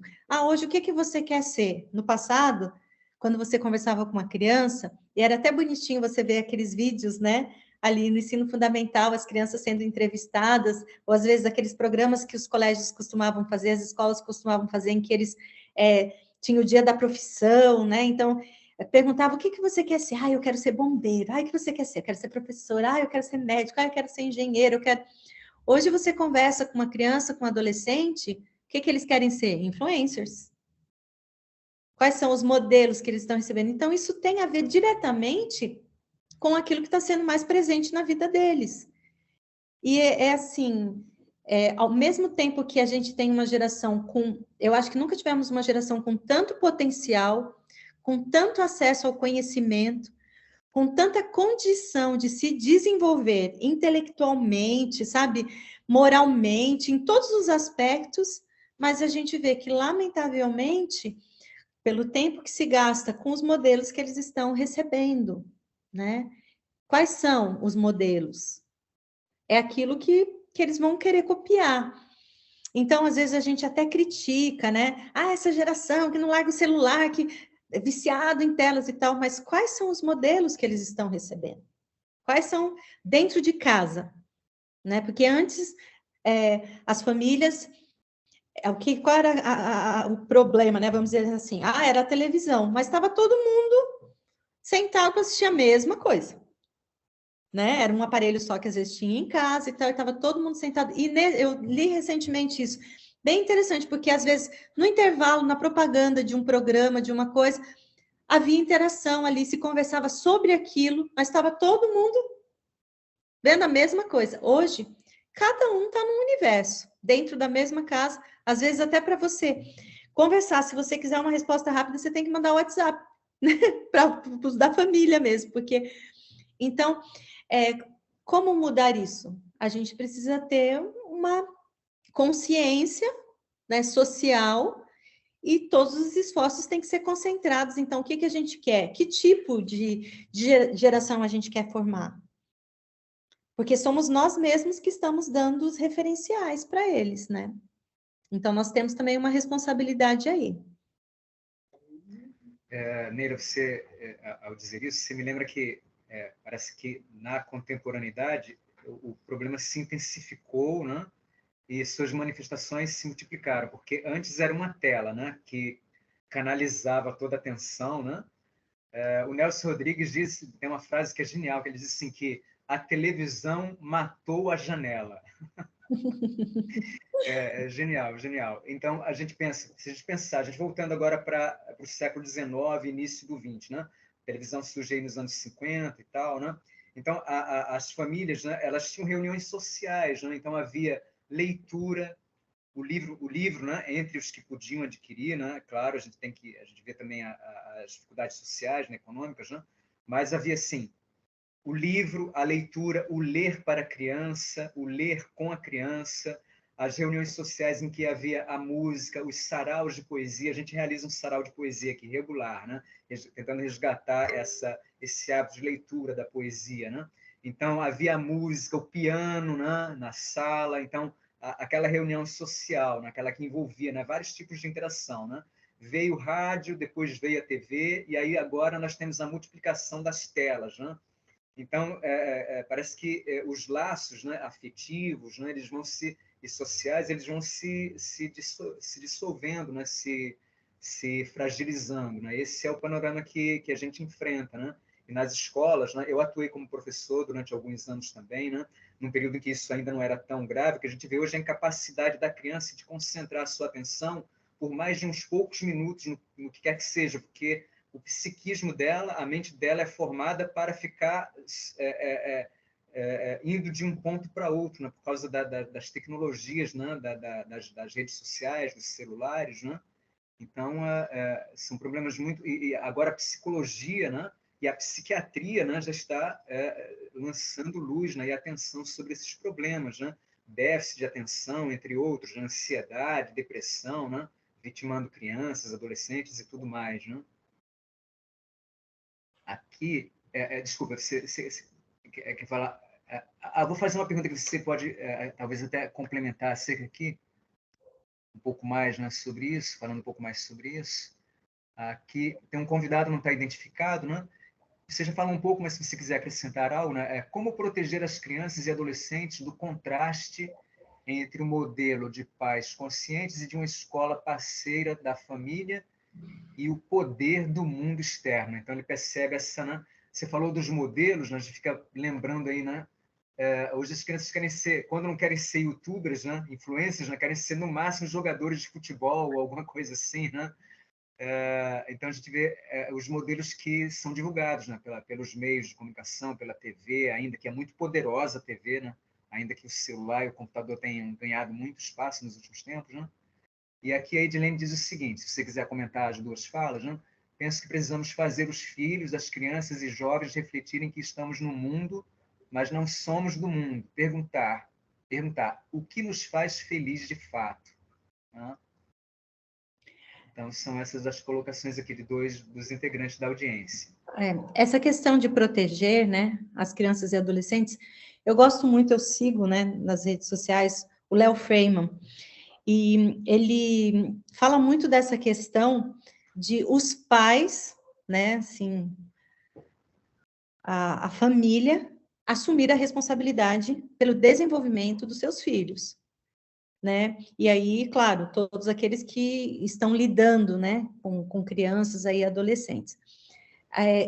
Assumir mesmo a responsabilidade, porque é muito fácil você, por exemplo, deixar a criança ali, seja com o smartphone, ou seja com o tablet, né? Ela ali, claro que ela vai ficar distraída, claro que aquilo vai, né, chamar a atenção dela, e alguns pais, eles têm uma falsa, né, convicção de que o filho, ao fazer, né, ao estar ali tendo acesso a tanta coisa, ele está, na verdade, se tornando mais inteligente, ou ele está desenvolvendo mais, né, permitindo que seu cérebro se desenvolva mais, porque, olha só, ele consegue absorver tudo isso. Mas o ponto está, se você precisa proteger, então tem alguma coisa do que proteger. Então, o primeiro ponto é ter essa consciência. Hoje já há muitos estudos, e alguns estudos até assim recentes, de 10 anos para cá, e são estudos que, tipo, eles vão na contramão do que se divulga na mídia de forma geral. Tipo, a dependência digital hoje tem sido um dos maiores fatores, assim, de adoecimento mental. Então, nunca houve um tempo em que as pessoas tipo assim, procuraram tanto, né, ajuda, os médicos aí, né, os psiquiatras, os psicólogos. Então, existe uma relação fortíssima e a situação normalmente está naquele dilema, né, aquela tensão. Mas como que eu faço? Porque eu vou tirar, então, tudo dele? Mas todo mundo, os amigos todos têm, nós adultos estamos usando e tal, como que aquela tensão.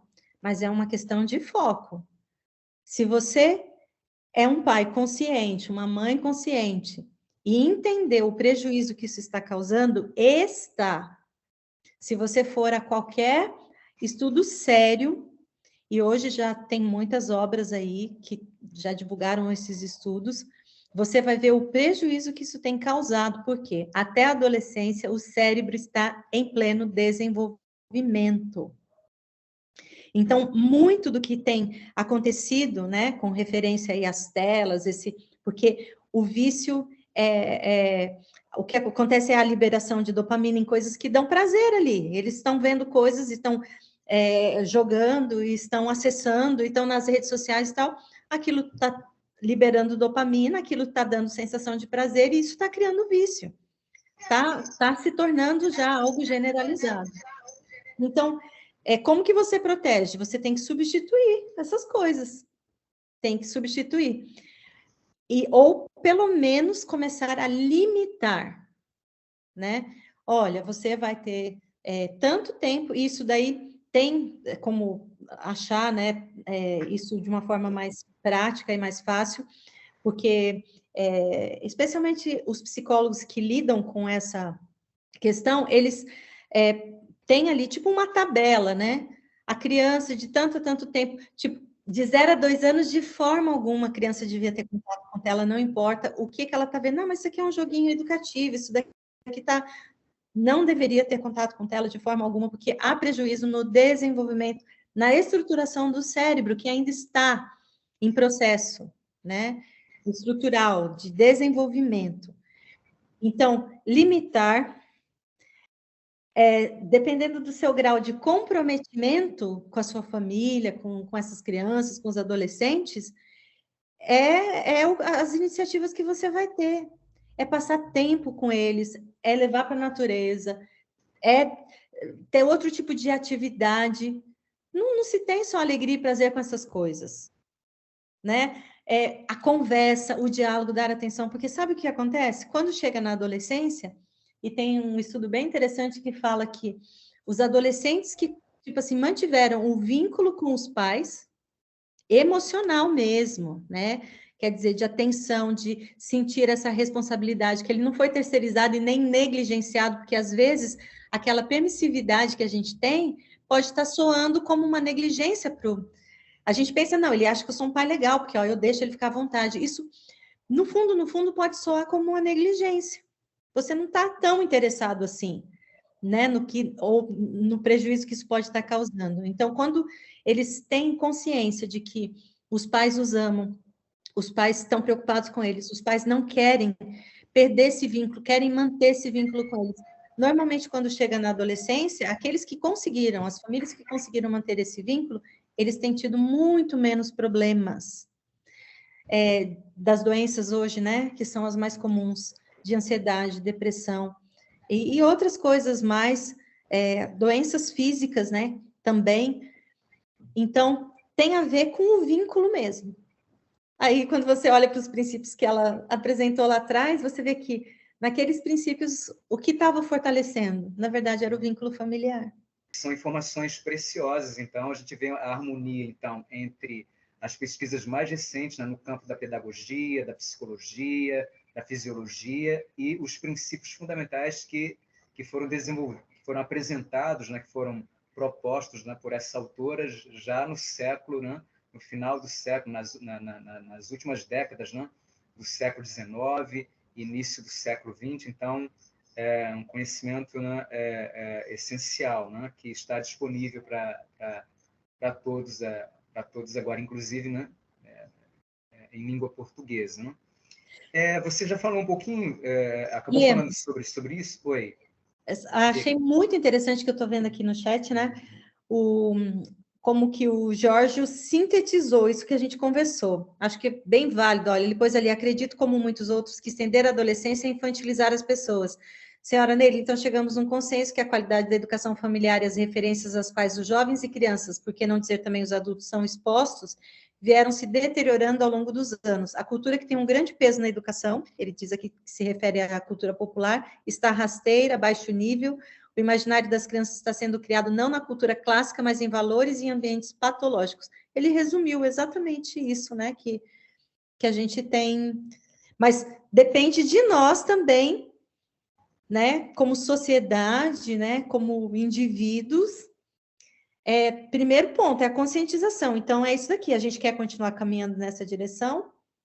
Ou a gente, né, coloca um basta no sentido assim de, no que depender de mim, eu vou... E tem um efeito, né?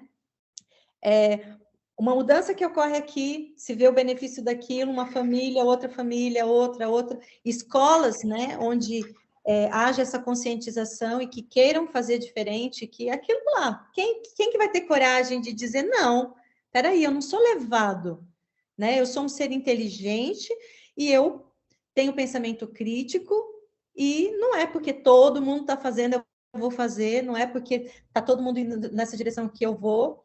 Isso tem a ver com o ser integral aí, né, que a gente falou. Sem dúvida.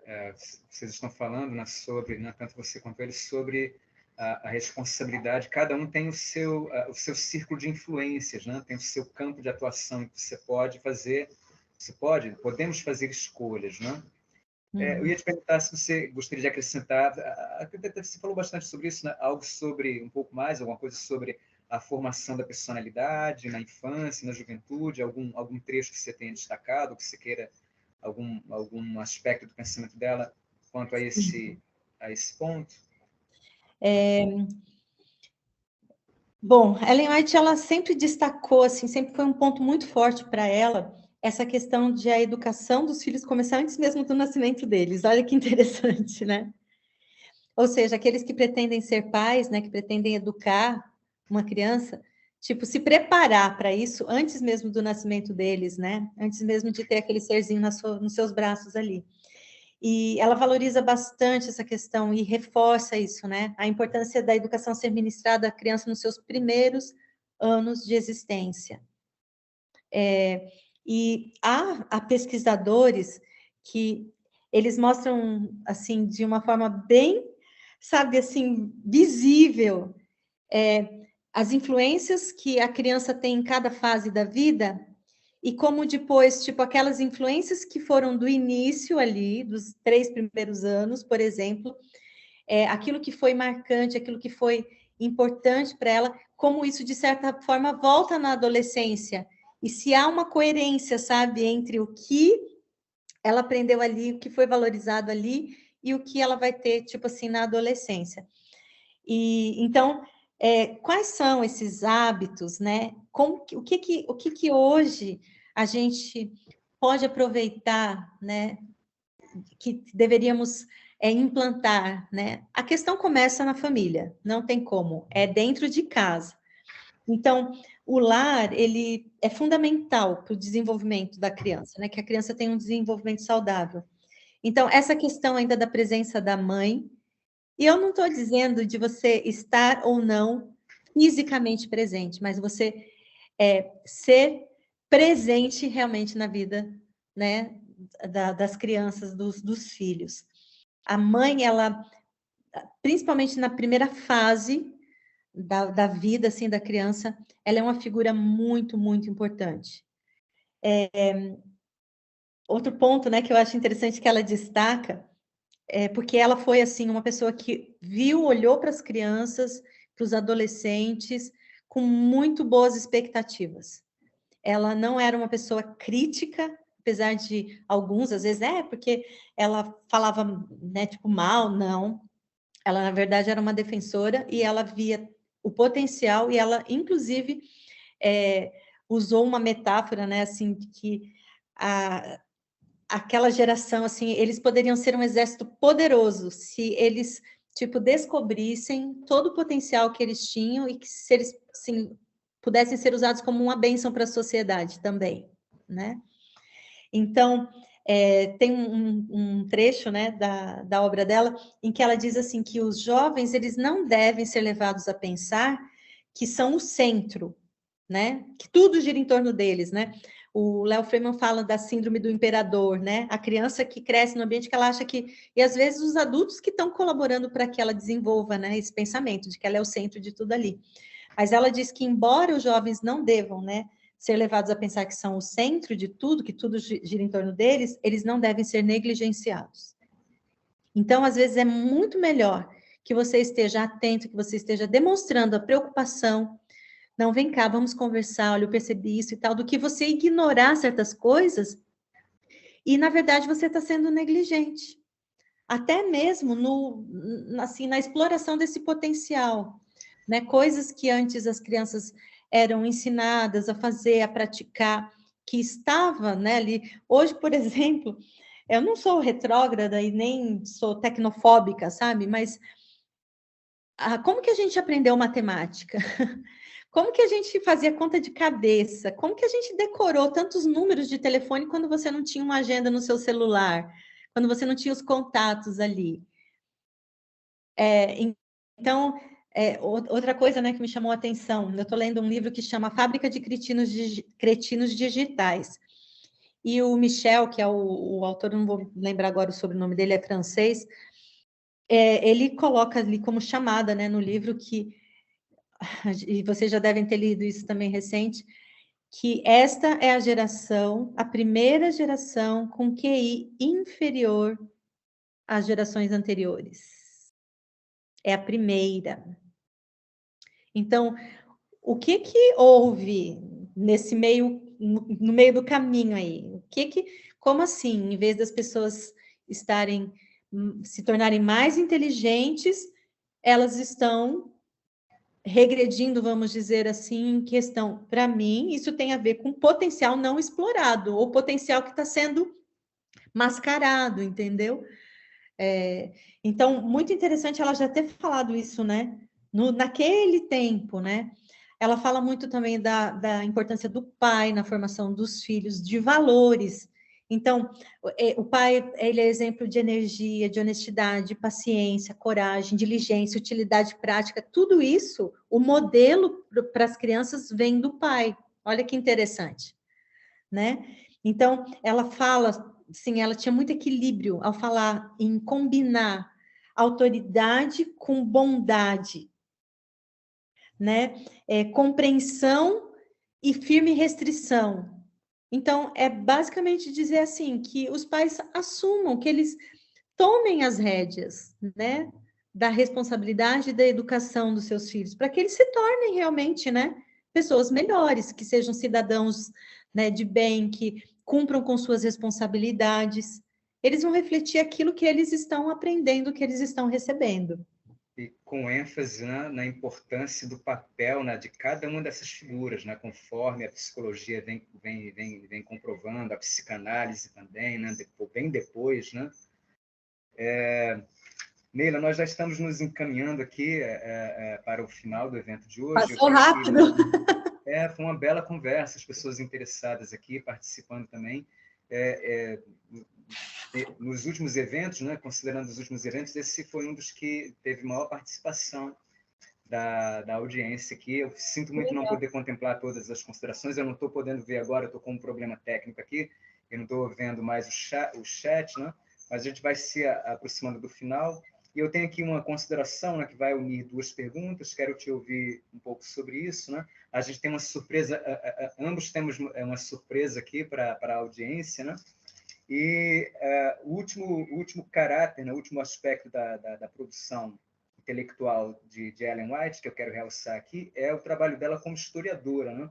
Em especial como historiadora da religião, né? Como uma espécie de cientista da religião também. Hoje a produção dela pode ser muito bem explorada pela ciência, né? A chamada ciência da religião, esse campo, né, que se desenvolveu nas últimas décadas, né, nas humanidades, né? E ela foi uma grande comentadora das escrituras judaico-cristãs, né? E pesquisadora também no âmbito da história da religião, em especial no que diz respeito à reforma protestante, né?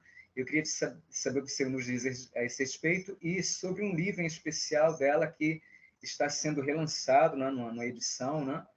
O Grande Conflito. Está havendo uma campanha, né, uma campanha mundial de leitura, de promoção da leitura dessa obra dela, né?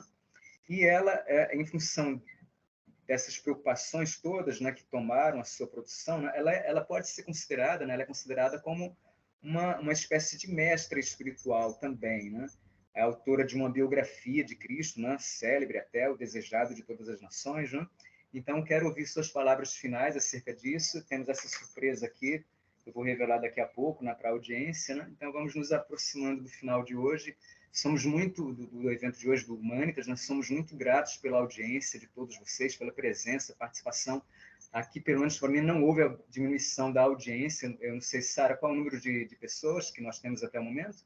A gente ficou com em torno de 100 pessoas, né, em nossa audiência hoje, é isso ou mais? 116 pessoas em nossa audiência, né?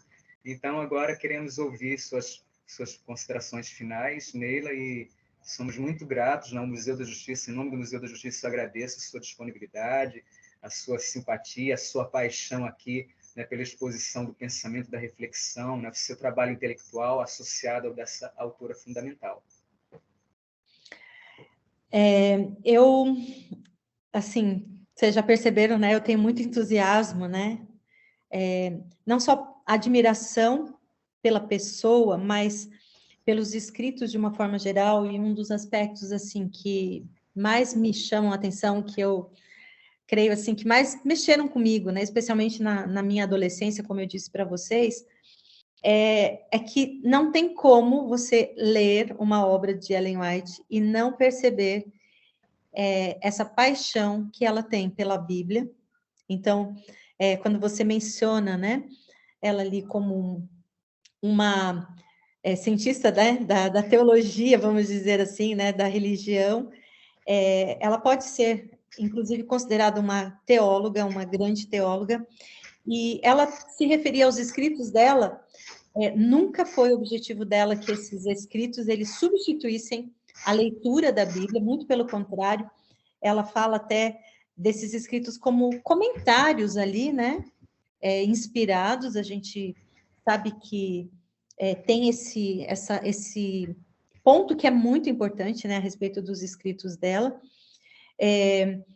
Ela, como pesquisadora, ela tinha uma ampla biblioteca assim, tudo que ela podia ter acesso, né, a livros e tal, ela tinha. E eu acho assim interessante que os contemporâneos, né, de Ellen White a descreveram assim como uma pessoa sempre agradável, alegre, corajosa, não era descuidada, né, nem leviana quando ela falava as coisas, não era assim o seu modo de viver. E ela sempre estava procurando direcionar as pessoas a imitar o maior exemplo para ela, que é Cristo, né? Então, quando a gente fala da obra, né, O Desejado de Todas as Nações, que é uma obra reconhecidamente, assim, é uma das melhores biografias, né, uma das mais extensas e uma das melhores biografias sobre Jesus, a gente percebe que, na verdade, na sua maneira de viver e encarar a vida, ela estava refletindo exatamente aquilo que ela tinha absorvido e aprendido, e a revelação, né? Porque nós cremos em Ellen White realmente como alguém que recebeu, assim, revelações especiais, é uma profetisa, né? Na nossa linguagem a gente fala assim, ela cumpre todos os requisitos ali de um profeta, né? Que nós temos biblicamente falando. Então, alguém que foi realmente inspirado por Deus e foi levantado para o nosso tempo, né? Para nós termos isso em tempo real, entender que o ser humano ele é o alvo do maior amor do mundo, do maior amor do universo.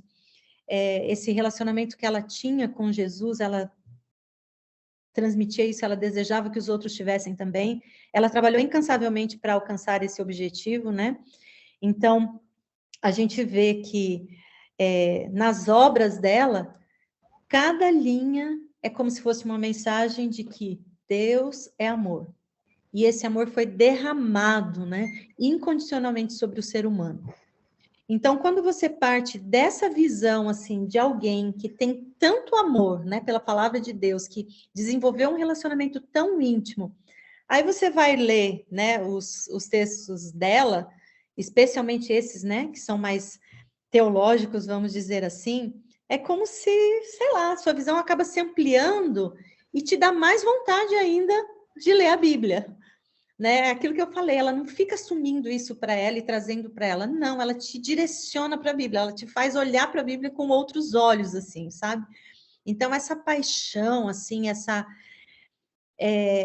esse relacionamento tão bonito, tão íntimo, que foi fruto, né, da vida toda dela.